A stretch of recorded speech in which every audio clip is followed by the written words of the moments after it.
لیکن کائنات کو گزرے ہوئے کم از کم 15 بلین سال ہو چکے ہیں.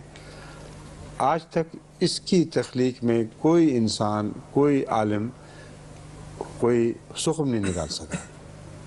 یہ بڑا نشان ہے جو اس سارے بیان میں ہے، اور اس کے ساتھ ہی ہمارا آج کا وقت ختم ہوتا ہے. نیا پارا کل سے انشاءاللہ. آج تو عین نشانے پر بات پہنچی ہے، جتنی تلاوت کی اتنے ہی ماشاءاللہ. ٹھیک ہے.